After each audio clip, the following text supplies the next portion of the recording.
My brother forged my signature for property. After 6 months, he was exposed and then he started confessing.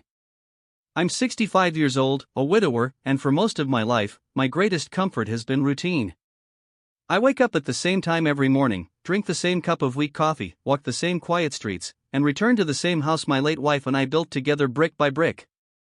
My days aren't exciting, but they're mine, and after losing her, that predictability became the only thing holding me together. That's why the phone call I received 6 months ago nearly stopped my heart. It was close to 11 p.m. when my phone started buzzing on the nightstand. At my age, late-night calls are never good news. I answered with that heaviness in my chest, expecting maybe a medical emergency or a wrong number. Instead, I heard my neighbor's trembling voice. "Are you moving?" he asked. I frowned. "What are you talking about?" "There's a moving truck in your driveway," he whispered. "2 men are going in and out. And someone's inside your house signing papers." I saw the clipboard. It looked like your handwriting. For a second, I couldn't even breathe. I was 8 miles away, having dinner at my cousin's place across town. No one had permission to be at my home. No one should have been touching anything I owned, much less signing documents in my name. The room around me seemed to tilt. Hearing my own signature mentioned, that was worse than any alarm, any break-in, any threat I could imagine. It meant someone wasn't just trespassing. Someone was impersonating me. Before I continue, I said, feeling my pulse hammer in my ears, if you love real stories like this, make sure to subscribe, because what happened next still shakes me to my core. I grabbed my coat, barely remembering to say goodbye, and rushed for the door. My hands were shaking so badly I could hardly hold my keys. As I raced to my car, one thought pulsed through me like a cold blade. If someone was signing my name in my own home, then the betrayal wasn't from a stranger.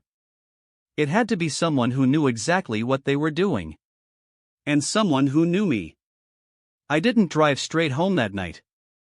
I should have, but fear has a strange way of slowing a man down. Instead, I pulled over at a gas station a few blocks from my cousin's place and sat there with the engine running, trying to steady my breathing. At 65, after losing my wife, I'd grown used to silence. Not peace, just the quiet that settles when the person who filled every corner of your life is gone.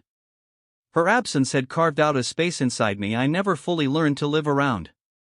Still, I managed. One day at a time. Small routines. Predictable rhythms. That house, it wasn't just walls and furniture. It was memory. It was every laugh she ever gifted me, every argument we ever resolved, every morning we woke up choosing each other again. I guarded it the way other men guard their pulse. So the thought of someone walking through it, rummaging through drawers, signing anything in my name, it didn't just scare me. It cut straight into the part of me still holding on to her. And beneath all that fear simmered something more painful, a creeping sense of familiarity. Because for months, I'd been sensing small shifts in the world around me. Nothing dramatic, just quiet changes that didn't sit right.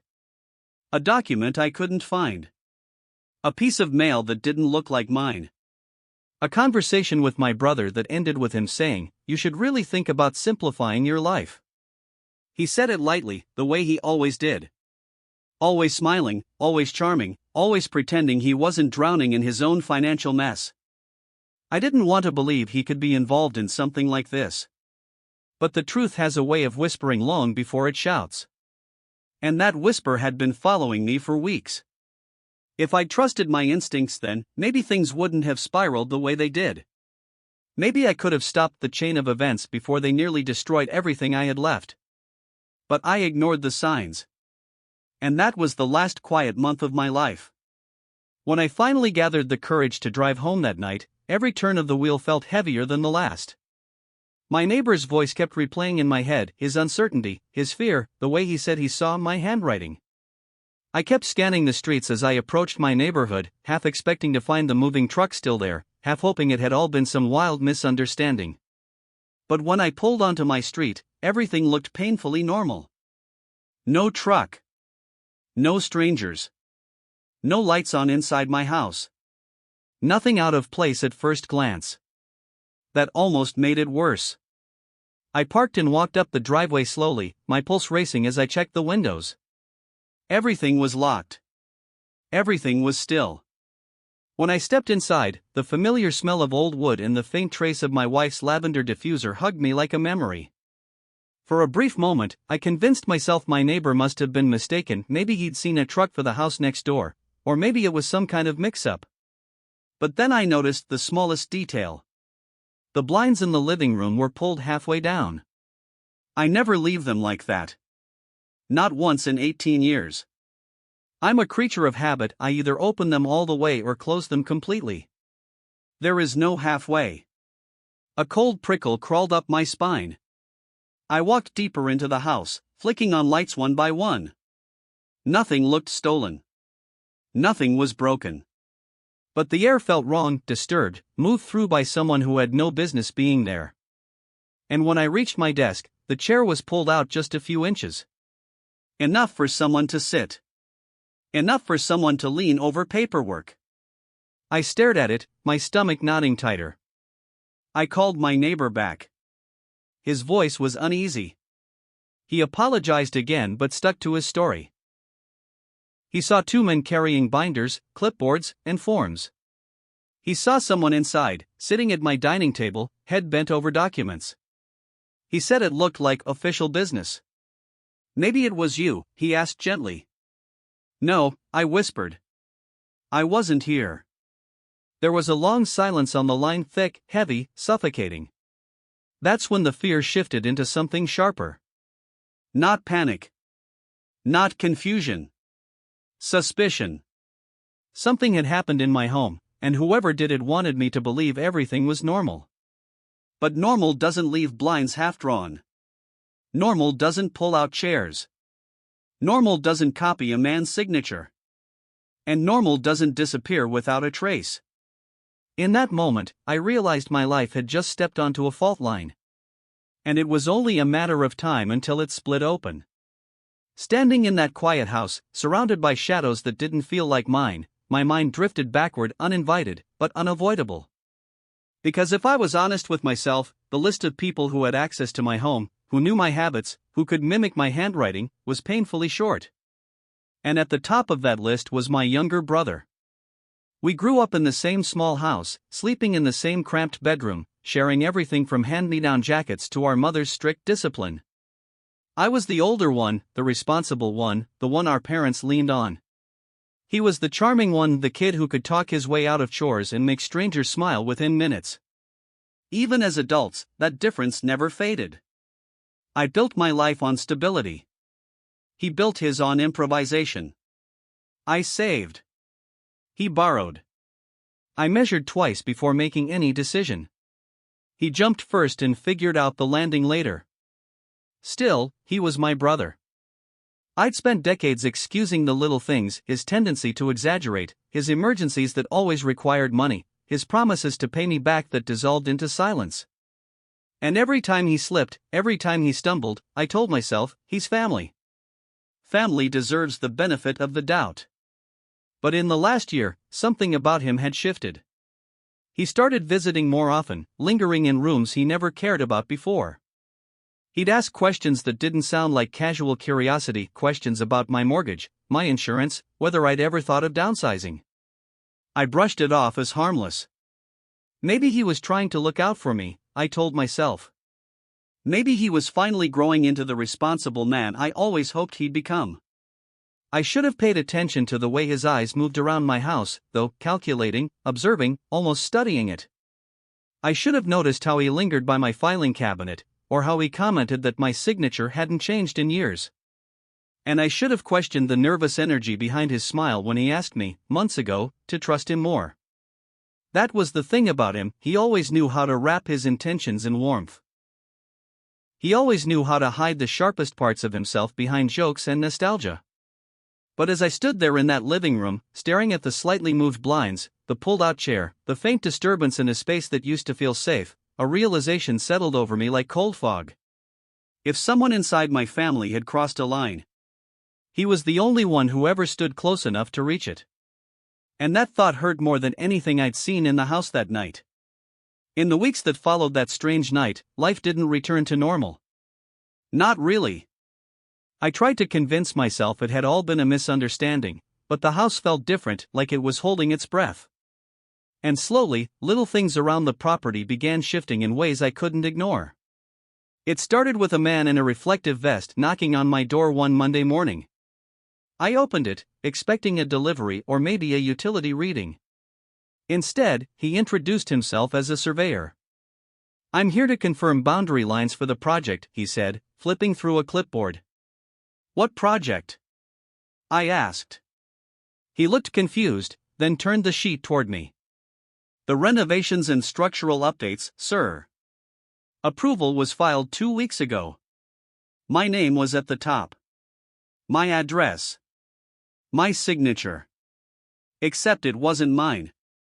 The lines were perfect, smooth strokes, consistent pressure, the same loop in the R, the same angle in the Y. For a moment, the resemblance was so close my stomach lurched. But I knew every quirk of my own handwriting, and a subtle tremor I've had in my right hand for years was missing entirely. "Where did you get this?" I asked. He shrugged. "Came through the office like any other request." My pulse pounded. "There are no renovations. None. You need to leave." He apologized politely but made it clear the request looked legitimate. After he left, I stood in the doorway staring out at the street, trying to process what this meant. Someone wasn't just forging my signature, they were filing legal paperwork with it. That afternoon, the mail brought something worse. A letter from the county. A reminder of an upcoming inspection for structural updates. Again, my name. Again, a perfect imitation of my writing. I sat down at the kitchen table and tried to steady my breathing. My wife used to sit across from me at that very spot, always with a gentle smile, always grounding me when life became too heavy. I wished she were there.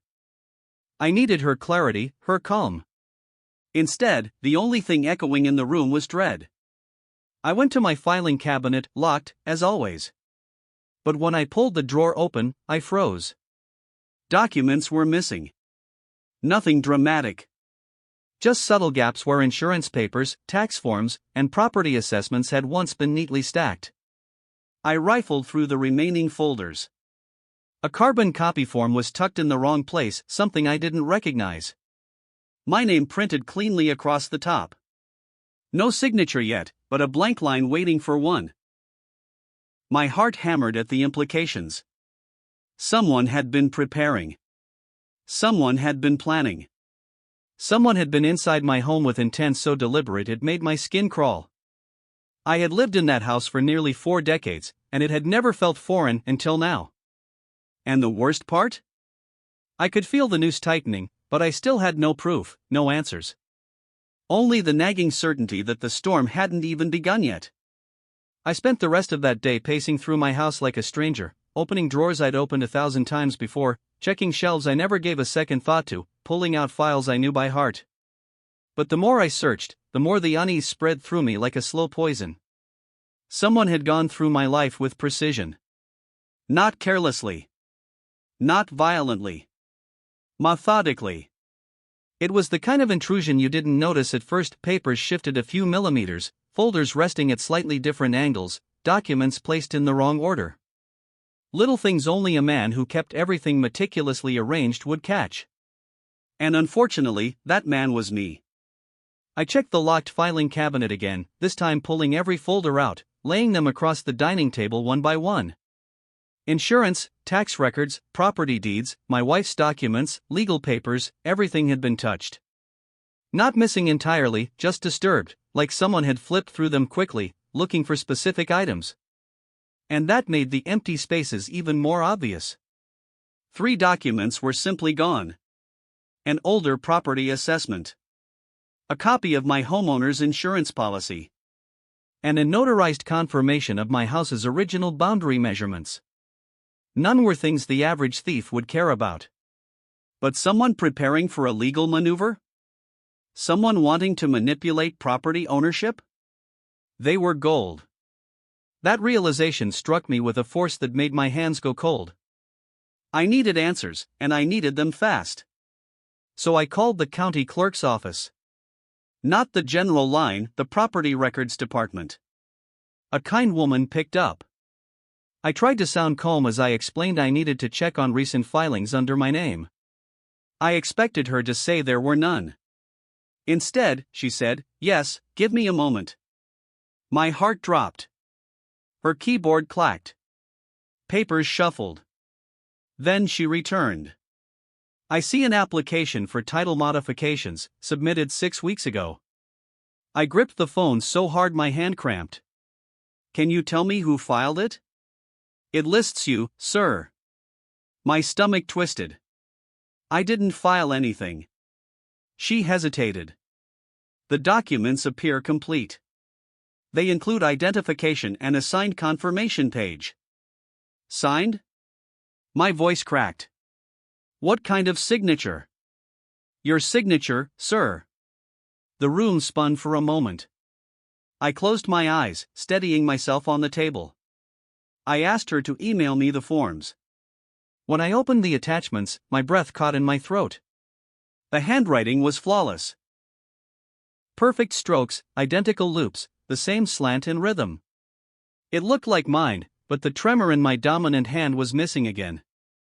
Whoever forged it knew my writing better than any stranger ever could. Someone who had watched me sign documents for years. Someone who knew how my hand moved. Someone who had access to my home, my papers, my habits. As the realization sank deeper, a cold truth settled in my chest.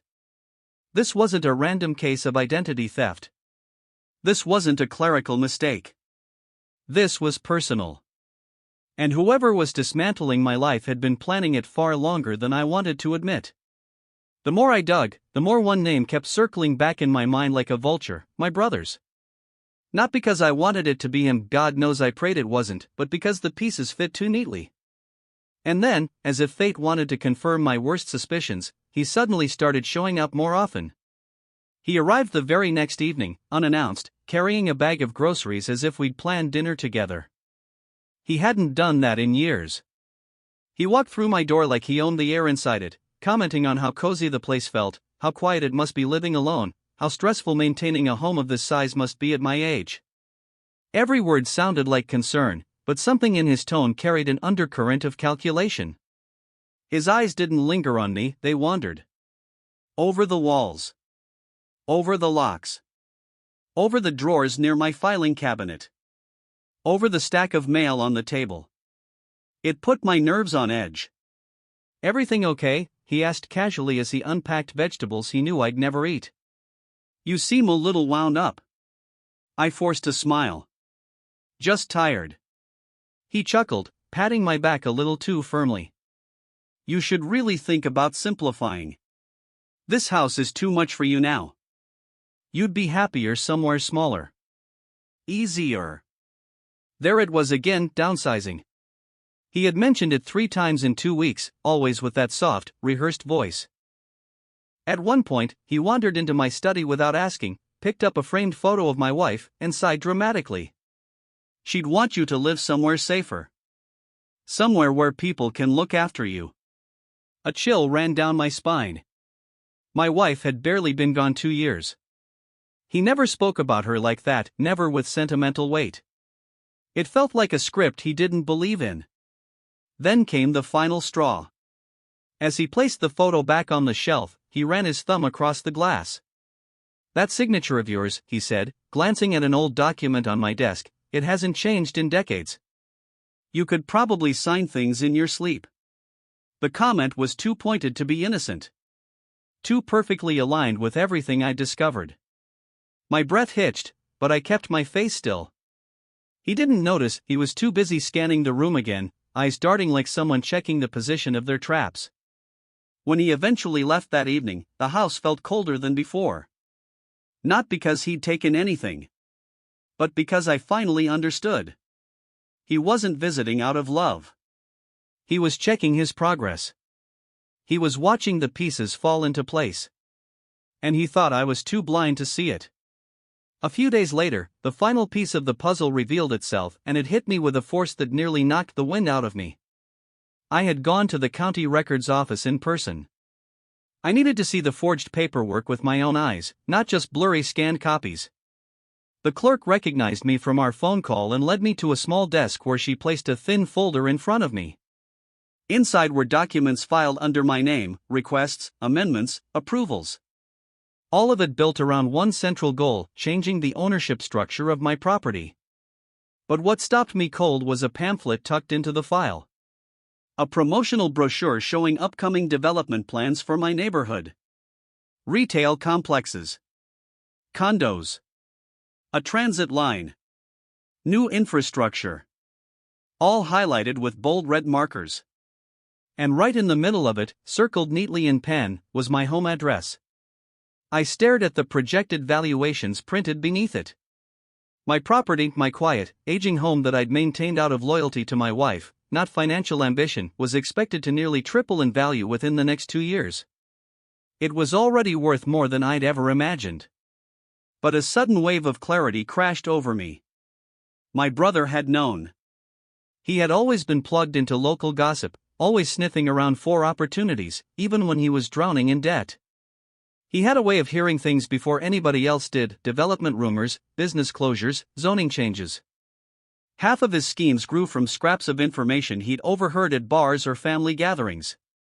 This time, he'd stumbled on a goldmine. And I was the goldmine.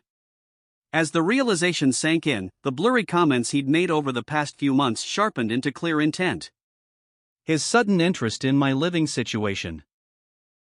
His push for me to simplify. His pitying tones. His overly attentive visits. The forged renovation request. The missing documents. He wasn't trying to help me. He was trying to take everything. The clerk noticed my pale face and asked if I needed a seat. I told her I was fine, but my voice cracked on the word. Because the truth wasn't just financial, it was personal. My wife and I had built that house with our savings, our weekends, our arguments, our dreams. Every corner held her fingerprints. Losing it would have felt like losing her all over again. And my own brother, my flesh and blood, was quietly plotting to rip it away from me. Not with force. Not with threats. But with ink and signatures he stole from my life while smiling at me across the dinner table. I walked out of the records office with the folder pressed against my chest, feeling older than my age, feeling hollow in places I didn't know could be hollow. Money, that was the motive. A fortune big enough to make betrayal feel justified in his eyes. But he had no idea that I'd finally seen the shape of his plan. And from that moment on, I stopped being the quiet older brother he thought he could manipulate. I started becoming the man who would uncover every lie he'd built. The day after I discovered the development plans, I woke up with a knot in my stomach that wouldn't loosen. The forged documents, the boundary requests, the missing papers, every piece pointed towards something bigger than I had originally feared. And I knew I needed to check one last thing. Something most people don't even think about until it's too late. My credit. I hadn't checked it in years. I had no reason to. My bills were always paid on time. My accounts were steady. I lived simply and within my means. But with everything I'd uncovered, a terrible thought crept into my mind like a slow, cold leak. What if the property wasn't the only target? I sat at my computer, hands trembling as I logged into my credit portal. When the page loaded, I felt the ground tilt under me. My score had collapsed. Not dipped. Not dropped. Collapsed. A freefall so steep it looked like a mistake. But it wasn't. Beneath it, a list of unfamiliar activities stretched down the screen: new inquiries, unexplained pulls, changes I had never authorized. And then I saw it. A newly opened loan. Large. Secured by property collateral. My property. My chest tightened painfully. I clicked the details. The lender's name appeared first, then the officer who facilitated the loan. My brother. Seeing his name there, casually printed in an official document, tied directly to my home, was like being struck in the stomach. Everything I had feared became undeniable. He hadn't just been planning to take the house. He had already started squeezing value out of it. Using my name, my credit, my identity. I scrolled deeper. The loan documents included a digitally scanned signature. Mine perfect, clean, steady. No tremor. No hesitation. The same flawless imitation from the renovation forms. My brother had forged it again. I felt something inside me crack. Not loudly, not dramatically, just a quiet fracture, the kind that changes a man. Betrayal from a stranger is painful, but betrayal from blood? It claws at a different part of your soul. The hardest part was how familiar the handwriting looked. Whoever had forged it had studied it, memorized its rhythm, practiced it. Not once, not twice, many times. And I knew exactly who had had the opportunity. A memory hit me a moment from months earlier. My brother had sat at my desk jokingly tracing my signature on a scrap piece of paper just to see if he still remembered it from childhood. At the time, I laughed it off. I thought he was being silly. Now I realized he had been practicing, perfecting, preparing. My jaw clenched as I stared at the screen. My financial identity had been weaponized. My property leveraged. My trust exploited. Piece by piece, he was attempting to erase my ownership of my house, my stability, my life. He wasn't just stealing from me. He was dismantling me from the inside out. And that was the moment the fear I'd been carrying shifted into something else. Resolve. Because if he believed I was too old, too naive, too broken by grief to fight back, then he had forgotten who raised him. He had forgotten who taught him how to survive. He had forgotten the man I used to be. But I hadn't. Not anymore. And I was about to remind him. After seeing the forged loan documents, my mind began replaying the past 6 months in fragments, small moments I had dismissed, little interactions that didn't seem important at the time. But one memory rose above the rest, clear as day, and when it surfaced, I felt my stomach clench. It happened on an ordinary afternoon, 3 months after my wife passed. I was still moving through life like a man underwater, slow, numb, unfocused. My brother showed up unexpectedly, carrying takeout and wearing a solemn expression that didn't quite match his eyes. We ate in the kitchen. Or rather, he talked while I pushed food around my plate. I was grieving, unsteady. And he knew it. At one point, he reached into his bag and pulled out a small stack of papers. "Listen," he said with practiced sympathy, "I've been thinking, with everything you're going through, you should update your insurance information. Just a few signatures. It's routine." I glanced at the documents, barely processing the words. The pages looked generic: insurance updates, emergency contact forms, authorizations. Nothing unusual. And in that moment, I was exhausted enough to believe him without question. My wife had handled most of our paperwork. I never imagined someone in my family would twist that vulnerability into an opportunity. He handed me a pen. I remember hesitating only once, my eyes drifting over a longer form in the stack. It had small print, dense paragraphs, and a signature line at the bottom.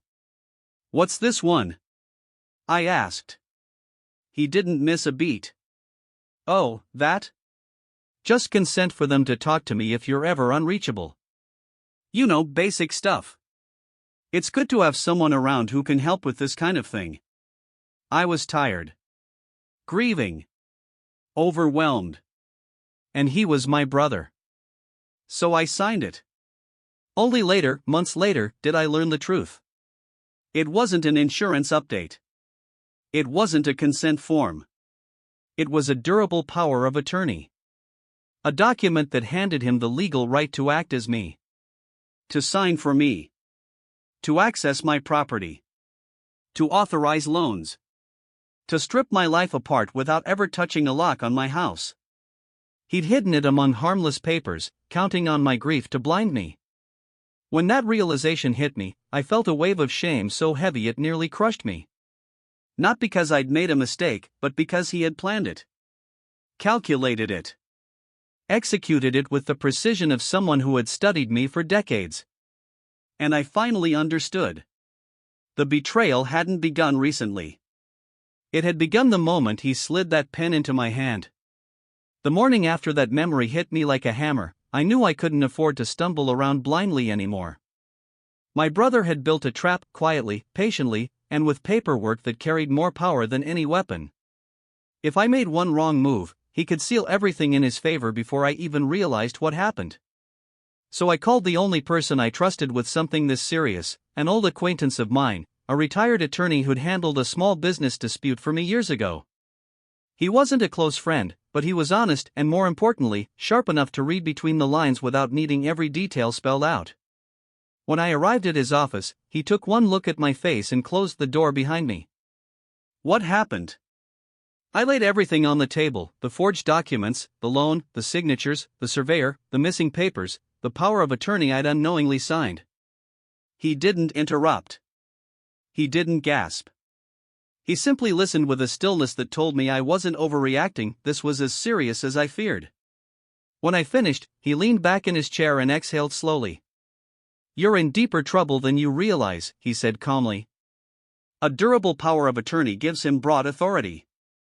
If he's already forged documents, he's not going to stop now." My chest tightened. "What can I do?" His tone shifted, harder, more deliberate. "First, you do nothing publicly. You act normal around him.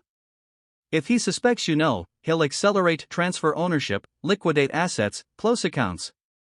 People like him panic fast once they feel a crack." "So I just pretend?" I asked, hating the thought. "You pretend," he repeated. "Meanwhile, I'll gather what we need." He started listing steps, fast, precise, surgical. "We'll need copies of every forged file. We'll challenge the POA on grounds of manipulation during grief. We'll request notary logs, bank authorization trails, timestamp inconsistencies, surveillance from lender offices. And we'll gather proof of your mental state at the time he slipped that document in front of you." The plan felt overwhelming, but it was the first time in months I saw a path forward. Then he leaned closer. "One more thing. Don't confront him. Don't accuse him. Don't change your routine. He thinks you're vulnerable. Use that." It was humiliating to hear, but it was also true. I nodded slowly. "I can do that." He placed a reassuring hand on the folder between us. "Good. Because this isn't just about saving your house. This is about exposing exactly what he's been doing. And once we have the full picture, he won't see the ambush coming." As I left his office, a strange feeling settled over me. Not peace, not yet. But something steadier. Something stronger. For the first time since this nightmare began, I wasn't walking into the fight alone. And my brother had no idea the ground beneath him had just started to crack. Pretending nothing was wrong was one of the hardest things I've ever done. My brother had built an entire scheme behind my back, used my grief to corner me, and walked through my home like a man rehearsing for ownership, yet I had to sit across from him at a family dinner and smile as if nothing inside me was burning. My attorney insisted. "If he senses you figured him out," he warned, "he'll rush the final steps. You need him comfortable. Overconfident." So I forced myself to go. The dinner was at my sister's house.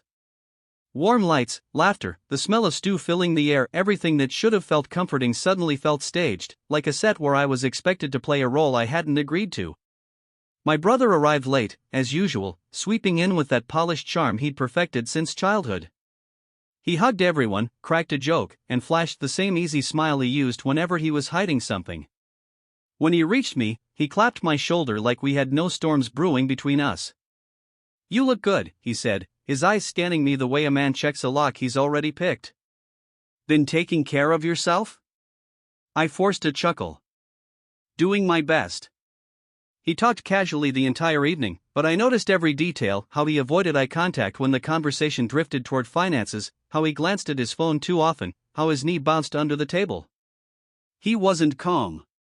He was managing anxiety.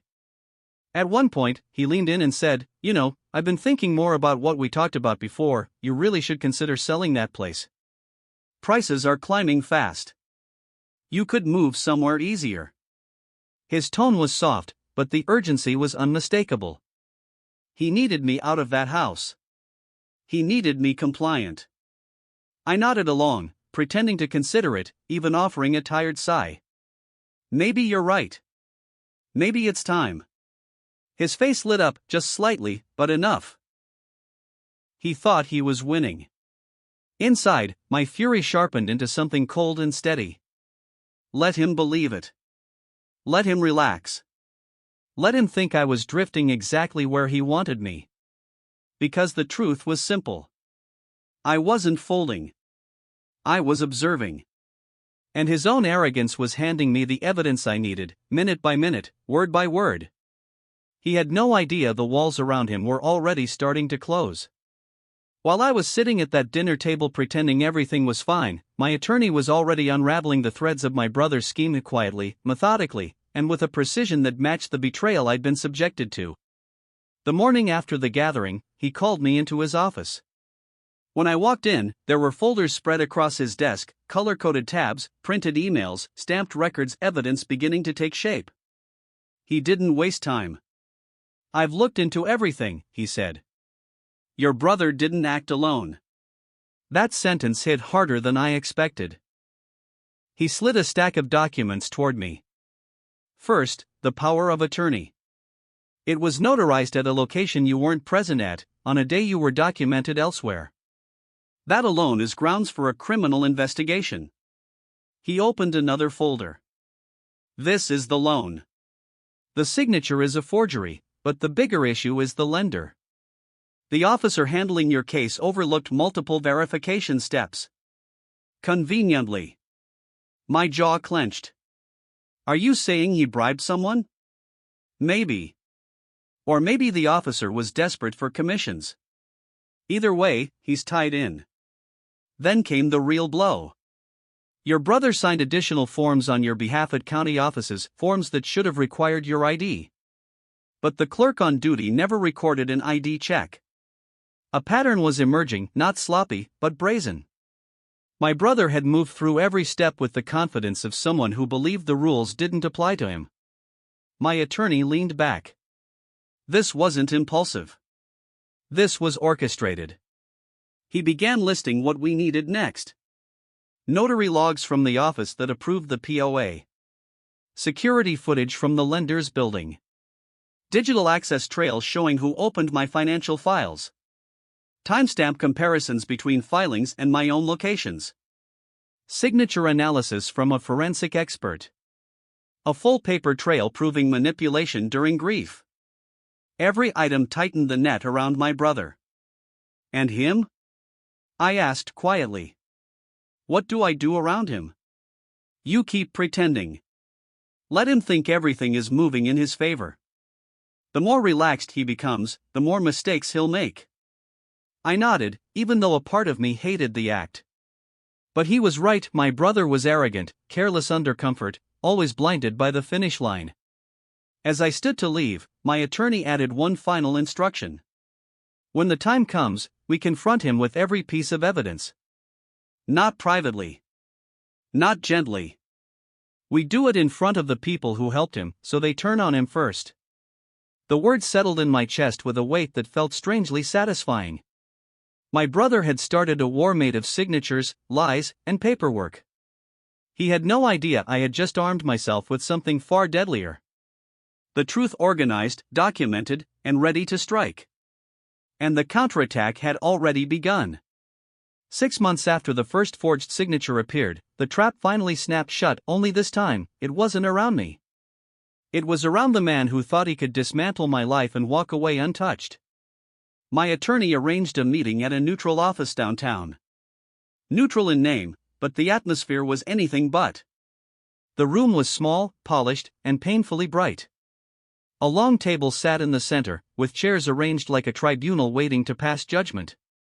My brother arrived first, wearing a confident grin and a shirt far more expensive than anything he could afford. He greeted me like a man expecting gratitude, not confrontation. Glad you finally agreed to talk, he said with false warmth. We can sort everything out. Maybe it's time we make some decisions about your future. I didn't respond. He mistook my silence for submission. Then the others arrived, the loan officer, the notary, a representative from the county office. None of them knew exactly why they'd been summoned, only that it was important. My attorney entered last, closing the door quietly behind him. He placed a thick binder on the table. Not dramatically, not loudly, just a calm, deliberate motion that made every person in the room straighten in their seats. Thank you all for coming, he said. We're here to review a series of documents filed under my client's name. Documents that contain irregularities so severe, they constitute fraud, identity theft, and multiple violations of state law. My brother laughed under his breath. You're overreacting. But my attorney was already opening the binder. One page at a time, he laid out the evidence. The forged renovation request. The falsified boundary forms. The loan application with the perfect imitation of my handwriting. Time-stamped filings proven impossible for me to have submitted. Notary logs with missing identification. Video footage showing my brother entering the lender's office alone. The power of attorney slipped into insurance papers during my grief. Every piece was a nail in the coffin of his scheme. The loan officer's face drained of color. The county representative stiffened. The notary's hands began to shake. One by one, they realized the magnitude of the mess they were standing in, the kind of mess that didn't end in quiet apologies but in investigations, fines, and revoked licenses. My brother's smile faltered. Then cracked. Then vanished entirely. He opened his mouth to speak, but my attorney cut him off. Before you say anything, understand this: every word in this room is being documented. And every person here is liable for their part in this. Silence fell, thick, heavy, suffocating. The loan representative was the first to fold, insisting that protocol must have been overlooked and offering immediate reversal of the fraudulent loan. The county official promised a full review of the filings. The notary begged to correct the error. And my brother? He sat frozen, staring at the mounting evidence condemning him piece by piece. His entire plan, months in the making, was collapsing in minutes. And for the first time, he understood. He wasn't the hunter anymore. He was the one cornered. When the officials filed out of the room, each one pale, shaken, and scrambling to protect themselves, it left only three people behind: my attorney, my brother, and me. The door clicked shut, and the silence that followed was heavier than anything said during the confrontation. My brother sat rigid in his chair, eyes fixed on the table as if hoping the wood grain might swallow him whole. The confidence he walked in with had evaporated. His breath came in short, uneven pulls. His hands trembled, subtle at first, then visibly, like a man finally realizing the ground beneath him was gone. My attorney closed the binder, gathered his papers, and slipped them into his bag with deliberate calm. "I'll give you a moment," he said quietly, then stepped out. The moment the door latched behind him, my brother exhaled a sound between a gasp and a sob. He dragged both hands over his face, and when he looked at me, I barely recognized him. I didn't think it would go this far," he whispered. I didn't speak. I wanted to hear every word, all the truth he'd been burying under charm and excuses. He swallowed hard. "I wasn't trying to hurt you." The lie hung in the air, limp and pathetic. He tried again. I needed a way out. I was drowning. Debts, collectors, the business falling apart. I had no one else to turn to. "You had me," I said, my voice steady. "You always had me." His eyes filled with the kind of guilt that comes only when someone finally sees the wreckage they've created. "I know. That's what makes this worse." He explained it piece by piece, how he'd overheard talk about the development plans, how he'd realized my property was worth a fortune, how desperation had twisted into opportunity. He admitted he'd inserted the power of attorney into those papers deliberately. He admitted he'd practiced my signature. He admitted he'd entered my home when I wasn't there. The loan was supposed to be temporary, he said. Just enough to clear the worst of the debt. I thought, once everything stabilized, I'd fix it. Pay it back. Maybe even tell you eventually. I stared at him, and something inside me felt both broken and strangely hollow. Because listening to him didn't bring closure or relief. It just confirmed what I already knew. This wasn't a moment of weakness. It wasn't a lapse in judgment. It was a plan carefully crafted and executed with full awareness of what it would do to me. He wiped at his eyes. I didn't think you'd ever find out. I thought, you trusted me too much. That was the wound that cut deepest, not the forgery, not the debt, not the scheme. The fact that he counted on my love to blind me. The fact that he weaponized it. I stood, steady and unshaken. You should think very carefully about what you do next, I said. Because unlike you, I keep my promises. And I intend to see this through. He didn't chase after me when I walked out. He just sat there, head in his hands, the weight of his own choices crushing him the way he'd hoped to crush me. And for the first time, I felt the balance shift back to where it belonged. Walking out of that building, I felt an exhaustion so deep it settled into my bones. The kind that doesn't come from age, but from betrayal wearing your own last name. The sun was setting, orange light stretching across the pavement, and for the first time in months, I felt like I could finally breathe again.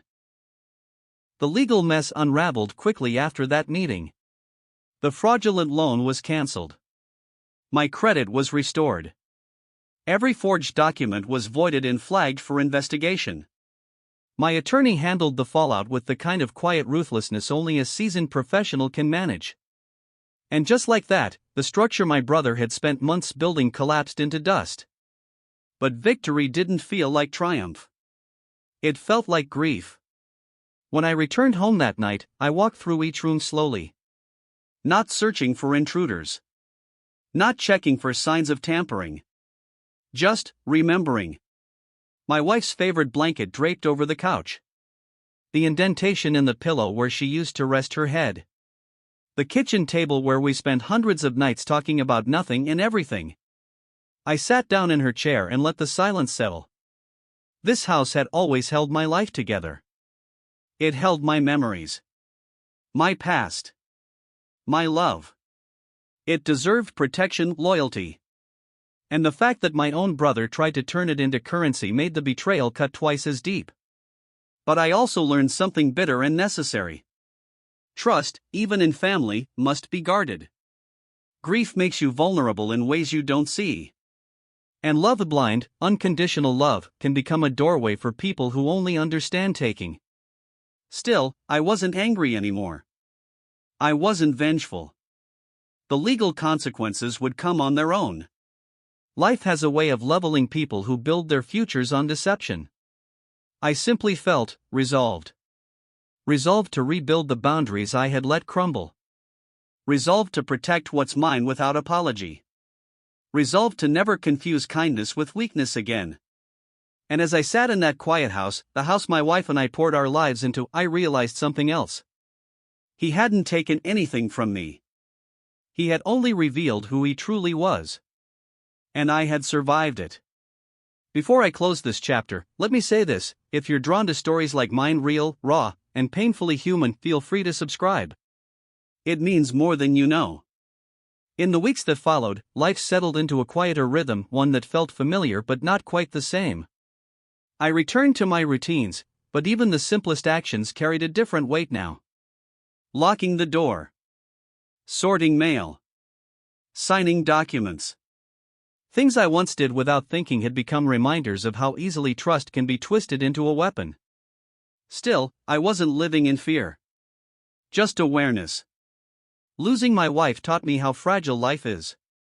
Losing my brother, at least the version of him I thought I knew, taught me how fragile trust can be. But it also taught me something far more important. Boundaries are not unkind. Skepticism is not cruelty. And protecting what you've built is not selfish, it's necessary. Because sometimes the danger doesn't come from strangers or shadows or break-ins in the night. Sometimes it wears your family's smile. Sometimes it knows the cadence of your handwriting. Sometimes it sits at your dinner table asking innocent questions while calculating how much it can take before you notice something is missing. I can't change what happened. I can't undo the signature I should have read carefully, or the grief that blinded me, or the trust that someone I loved decided to exploit. But I can move forward sharper, steadier, and far less willing to hand over pieces of my life without scrutiny. And if sharing this story does anything, I hope it reminds you to guard your life not with fear, but with clarity. Now I want to ask you. If someone in your own family forged your name to take your home, what would you do? Let me know in the comments.